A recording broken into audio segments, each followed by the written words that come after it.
বন্যা দুর্গত মানুষদের সহায়তায় রাজনৈতিক বা ধর্মীয় পরিচয় না দেখার আহ্বান জানিয়েছেন বিএনপি ভারপ্রাপ্ত চেয়ারম্যান তারেক রহমান।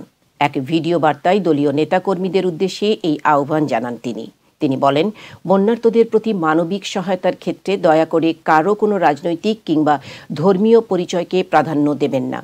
নেতাকর্মীদের উদ্দেশ্যে বিএনপির ভারপ্রাপ্ত চেয়ারম্যান বলেন, দেশ ছেড়ে পালিয়ে যাওয়া স্বৈরাচার দেশে মানুষে মানুষে হিংসা, বিদ্বেষ, বিভেদ তৈরি করেছিল।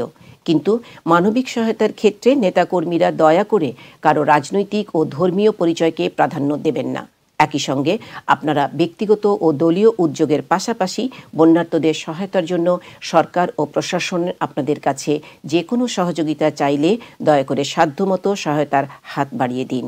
বাংলাদেশের এই আকস্মিক বন্যার জন্য ভারতকে দায়ী করেন তারেক রহমান। তিনি বলেন, বাংলাদেশের এই বন্যা দেশের অভ্যন্তরে উদ্ভূত কোনো কারণে নয়। বন্যা কবলিত অঞ্চলে ভারী বৃষ্টিপাত হলেও সেটি পূর্বাঞ্চলের বন্যার মূল কারণ নয়, বরং এবারের বন্যার মূল কারণ উজানের দেশ প্রতিবেশী ভারতের ত্রিপুরা রাজ্য প্রশাসনের দায়িত্বহীনতা এবং খামখেয়ালিপনা। হঠাৎ করে বাঁধ খুলে বাংলাদেশের বিস্তীর্ণ এলাকা ডুবিয়ে দিলেও একটিবারের জন্য বাংলাদেশকে আগাম কোনো সতর্কতা দেয়নি তারা। ফলে বিস্তীর্ণ এলাকা ভাসিয়ে নিলেও বন্যা মোকাবেলা বাংলাদেশের সামান্যটুকু প্রস্তুতি নেওয়ার সুযোগ পর্যন্ত পায়নি।